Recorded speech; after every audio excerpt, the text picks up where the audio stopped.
Hi friends. உடம்புலேயே ஒரு under rated organ என்ன பர்சனலாக கேட்டிங்கன்னா லிவர்னு தான் சொல்லுவேன். ஏன்னா அதோடைய ஃபங்க்ஷன்ஸுக்கும் அதுக்கு நம்ம கொடுக்குற மதிப்பும் பார்த்தீங்கன்னா மேட்சே ஆகாது. ஏன்னா ஒரு ஆல்கஹாலிக் பர்சன் எடுத்துக்கோங்களேன். இப்போ வந்து நார்மலாக எல்லாருக்குமே அந்த லிவரோடைய இம்பார்ட்டன்ஸ் தெரிஞ்சிச்சுன்னா ஆல்கஹாலே எடுத்துக்க மாட்டாங்க. ஏன்னா ஒரு ஆல்கஹால் நீங்கள் குடிச்சிக்கிட்டு இருக்கீங்கன்னா கிரானிக்காக தான் ஆக்சுவலாக அந்த ஆல்கஹாலிக்ஸ் இருப்பாங்க. லிவர் வந்து பார்த்தீங்கன்னா எந்த ஒரு ஃபங்க்ஷனுமே காட்டாது. அது வந்து எப்படின்னா எவ்வளோ அடித்தாலும் தாங்கிப்பான்னு சொல்லுவாங்கல்ல, எவ்வளோ அடித்தாலும் தாங்கும். ஆனால் அது திருப்பி அடித்தா நீங்கள் தாங்க மாட்டீங்க. அந்த மாதிரி தான் நீங்கள் வந்து பல வருஷமாக நீங்கள் ஆல்கஹால் பண்ணிட்டு இருக்கீங்க, எதுவுமே செய்யாது உங்களுக்கு. ஏன்னா அந்த மிச்ச மீதியை வச்சு உங்களுக்கு வந்து லிவர் வந்து உங்கள் பாடிக்கு ப்ரொடெக்ஷன் கொடுத்துக்கிட்டே தான் இருக்கும். நீங்கள் எடுக்கிற சப்ஸ்டன்ஸ், நீங்கள் ஆல்கஹால் எடுத்தாலும் அதை டீடாக்சிஃபை பண்ணி நம்ம உடம்பு வந்து க்ளீனாக வச்சுக்கிட்டு தான் இருக்கும். அதே சமயத்தில் தேவையான விட்டமின்ஸ், ப்ரோட்டீன்ஸ் எல்லாத்தையுமே ப்ரொடியூஸ் பண்ணி நம்ம உடம்பு வந்து சேஃபாக வச்சுக்கிட்டே தான் இருக்கும். ஆனால் அது எப்போ வந்து திருப்பி அடிக்குதோ, ஃபெயிலியர் ஆகுதோ, அப்போ ஒவ்வொன்றா வந்துடும் ஃப்ரெண்ட்ஸ்.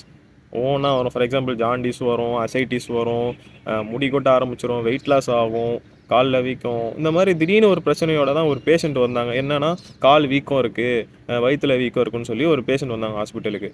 என்ன சொல்கிறாங்கன்னு பார்த்தீங்கன்னா 15 வருஷமாக ட்ரிங்க் பண்ணுறாங்க, அந்த ஹிஸ்ட்ரிலாம் இருக்குது. ஆனால் என்ன சொல்கிறாங்கன்னா இங்கே ஹாஸ்பிட்டல் வந்ததுலேருந்தா இவர் ஒரு மாதிரி புலம்புறாரு, ஒழுங்காக பேச மாட்டுறாரு, தூக்கம் ஒழுங்காக இல்லை, ரொம்ப கஷ்டப்பட்டுட்டு இருக்காரு அப்படின்னு சொல்லி சொல்கிறாங்க. என்னமோ ஹாஸ்பிட்டலில் வந்ததுக்கப்புறம் தான் ஏதோ ப்ராப்ளம் இருக்கிற மாதிரி. வாங்க ஃப்ரெண்ட்ஸ், உங்களுக்கு வந்து எந்த பிரச்சனையுமே காட்டாது லிவர் வந்து. அது முடிஞ்ச அளவுக்கு எல்லா எஃபர்ட்டும் போடும். ஆனால் ஒன்ஸ் நீங்கள் வந்து ஸ்டாப் பண்ணாமல் ஆல்கஹால் ட்ரிங்க் பண்ணிக்கிட்டே இருந்தீங்கன்னா அது லிவர் ஃபெயிலியர் போயிடுச்சுன்னா உங்களால் எதுவுமே பண்ண முடியாது. அதோட அல்டிமேட் ஸ்டேஜ் தான் போர்ட்டல் ஹைப்பர் டென்ஷன் ஒன்று சொல்லுவாங்க.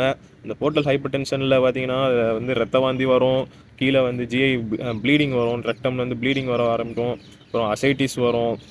இந்த மாதிரி பல காம்ப்ளிகேஷன்ஸ் வரும்.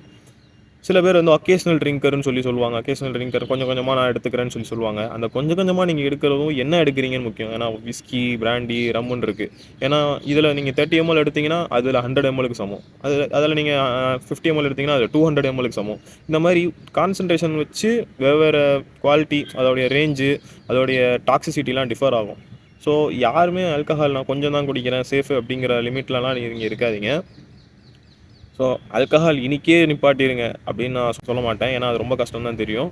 ஸோ கிராஜுவலாக நிப்பாட்டிடுங்க. நீங்கள் இப்போ தான் ஒரு ஒரு வருஷமாக தான் குடிக்கிறேன், எனக்கு எந்த ப்ராப்ளமும் இல்லை நீங்கள் நினச்சிட்டு இருக்கலாம். ஏன்னா உங்களுக்கு எந்த சிம்டம்ஸ் எதுவுமே காட்டாது. ஆனால் ஒரு டைமில் காட்டும் போது நீங்கள் கன்ஃபார்மாக ரிக்ரெட் பண்ணுவீங்க. ஸோ கிராஜுவலாக கன்ஃபார்மாக விட்டுருங்க ஆல்கஹாலை. ஓகே ஃப்ரெண்ட்ஸ், பார்ப்போம்.